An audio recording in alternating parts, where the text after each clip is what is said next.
Pivotal Game 5 in Cleveland tonight between the Bulls and the Cavs. Consider this, in NBA history, the Game 5 winner in a best-of-7 series, when it is tied 2-2, has gone on to win the series 82% of the time.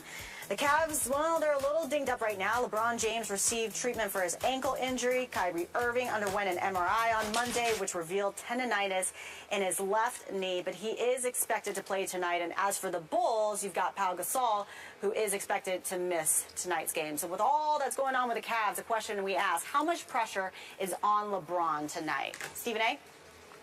Well, it's immense pressure simply because the chances of the Cavs going into Chicago for Game 6 after winning Game 4 there and winning again are going to be slim if, in the event, the Cleveland Cavaliers lose Game 5 tonight. You certainly don't want to go back to Chicago down 3-2, having to win Game 6 in Chi-Town. I don't think you want to do that fresh off of winning Game 4 in dramatic fashion on Sunday afternoon the way that they did. So because of that alone, LeBron's going to be under immense pressure. But when you take into account the fact there's no Kevin Love, that Kyrie Irving is really suffering with that foot injury, that LeBron James has been struggling in terms of his shooting, only shot 14% from three-point range, 1 of 7 in Game 4, shot 10 of 30 for the game, is shooting horrifically, by the way, throughout this series. Just really isn't putting up big-time numbers statistically in terms of percentages. I definitely think that he's got to get rolling, and it's one of those situations where I don't want to say he has to do it by himself, because JR made some big shots in the fourth quarter, hit 3 three-pointers. Timothy Mozgov can really play. I'm very impressed with this guy. And Tristan Thompson is somebody that Rich Paul, his agent, and LeBron's agent as well, he's going to look to get this kid paid this offseason, because this kid is showing he's got tremendous upside. His offensive game is far from polished, but he rebounds, he defends, he's active, he's got a lot of energy, and he likes to wear the same hats that LeBron James likes to wear, regardless of how much he tries to deny it. But in the end, what it comes down to is that they've got some support, but not having Love and a healthy Kyrie puts immense pressure on LeBron James. He's going to have to figure out a way to get it done. He does not want to go back to Chicago down 3-2 for Game 6. He doesn't want that. I agree with you. Immense pressure on LeBron tonight. But, Stephen A., I'm not going to hold LeBron as accountable as I often and usually do. The stunning news of the day, other than the Brady Patriots news, to me was that Kyrie needed an MRI for his left knee on top of his right foot injury, which is serious.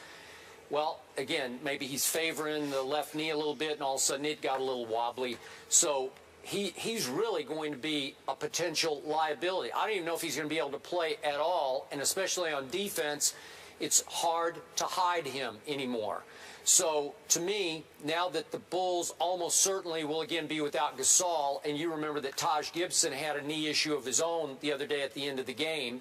So, if they're both either out or limited in Taj's case, I'm with you. The guys I'm going to hold most accountable tonight are those two big guys. Mozgov, Tristan Thompson, you guys should control the paint tonight. If it's just the two of you mostly against Noah, control the paint and control the game. And I look for the Cavs to play a little different kind of a game. And again, all I'm asking of LeBron tonight, Stephen A., and you mentioned the numbers. He's had a rough series. But the number that they can't live with is the 6. He's averaging 6 turnovers a game through the first 4. That won't cut it. So if LeBron could have 3 turnovers tonight and give them 3 extra possessions, I think it's going to be a battle. I think it's a dangerous game. And I think that ultimately the Cavs at home should hold serve and get it back to a Game 6 at Chicago. Obviously, that could be a closeout for them. But tonight, with maybe not much Kyrie, if any, that's going to be tough on LeBron James. So I think it's going to be a big boy game tonight, the guys inside. I agree with you. I don't think there's any question about it, but he's going to have to get it done. And it's looking more and more like my original prognostication coming into this season may end up being true, because with all of these injuries, it's hard to imagine how the Cleveland Cavaliers going, but so far in winning the chip this year when bodies are falling right before their very eyes. And by the way, LeBron was nipped up himself. You know, he almost, hurt his ankle real bad. So you got Kyrie, the right foot, the left knee. Kevin Love is out. And Iman Shumpert had that groin injury that he's playing through. It just seems like everything is getting in their way right now. So wait, you're going back to Clippers and Bulls?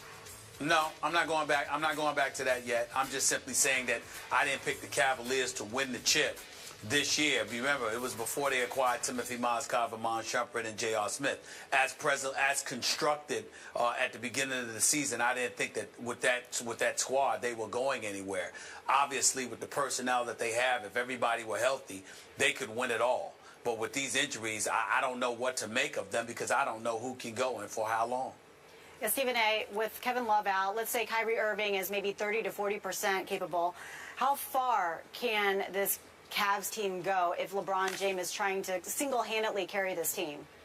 I think they could go to the finals because I think they could beat Atlanta or Washington without John Wall in the next round. And I think they can escape with this series because they won Game 4. So I can see them protecting their home court and pulling it out that way.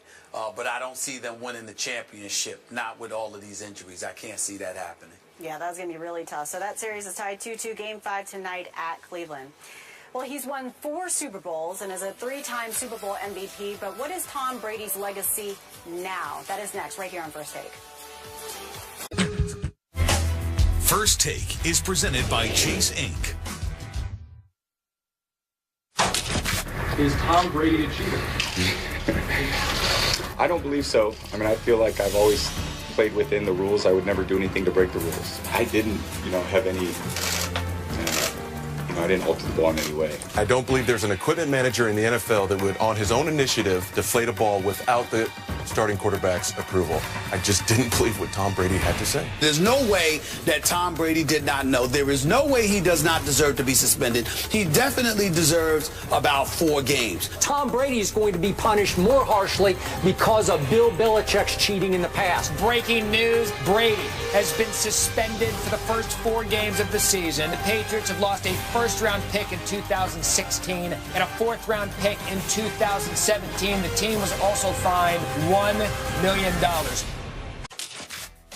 First Take is presented by Chase, celebrating small business. Learn more at chase.com/smallbusinessweek. And in part by the makers of non-drowsy Claritin. Live Claritin Clear. The discussion got so heated that NFL analyst Ryan Clark decided to stay. Continuing our discussion on the Deflategate, we were talking about Bill Belichick's legacy, and Stephen A. Smith was about to jump out of the screen because he had something to say. I don't even remember my point, to be quite honest with you. All I'm going to tell, I'm serious. I don't remember my point. All I'm going to say to you is that in the end, what it comes down to is that Bill Belichick, Ryan Clark, you just a few days ago, I think it was yesterday, you just finished saying, according to the Wells report, you don't believe that Bill Belichick should have been suspended. I still agree with that. If you don't believe that he should have been suspended, why should this be attached to Bill Belichick's legacy? We're talking about his legacy overall. I'm not saying that this tarnished his legacy any more than it was already tarnished, but it's a culture of cheating that he has festered. And I said that on the show yesterday. It's a history of cheating through the organization. I'm not saying Bill Belichick walked into the locker room and said, "Hey guys, listen, I want these balls." No, I agree with that. I get that. Yeah, what I'm saying I get that. is, What I'm saying to you is culture, the one point is Spygate, right? Spygate is the one issue, right? Yes. So all I'm saying is, based in terms of judgment, that's all we have on Bill Belichick. Is that not correct? It is. Judgment and rules, that is, no question. But Okay. go ahead, Skip. So my conclusion here, Stephen A. Smith, is that because of the culture of cheating established and operated over years by Bill Belichick, I believe that Belichick encouraged the equipment men to make Tom Brady happy because he made it clear from the start he likes a little softer football to throw. So I believe Belichick presided over this, which is why I think they docked him a first-round draft choice, because this was another Spygate to them, to both Troy Vincent and Goodell. I mean, how can Okay. Belichick not know? As a head coach, I assume that, you know, he knows everything that's going on. And Belichick is too particular and detail-oriented and successful to not know every single thing that's going on within his franchise. You got it right, and they didn't. 4 Super Bowl rings. Yeah. Way to go. That's you what finally we're talking put them about. both in their place. That's what I came here to do. It Just took put 2 that. hours, but you did it. Oh, man. In the end, you know, I just think in the end, it's your team, you run it, and if you set a culture of cheating, if you set a culture of bending the rules, then people under you will do those things. If you set a win at all cost culture, that's what people will do. Okay, last quick thought. On appeal, what happens for Tom Brady? About 20 seconds. I think at best he gets 2 games. It won't be 0. Okay. I agree with you on that. All right, Stephen A. Smith, Skip Bayless, 4 games. Brian Clark, thank you so much for joining us here today. I'm Prim Soripapat. Carrie Champion will be back in the chair. Tomorrow, Giants wide receiver Odell Beckham Jr., the one-handed catch. Remember him? He will be right here tomorrow. Want to go back to Chicago down 3-2, having to win Game 6 in Chi-Town. I don't think you want to do that fresh off of winning Game 4 in dramatic fashion on Sunday afternoon.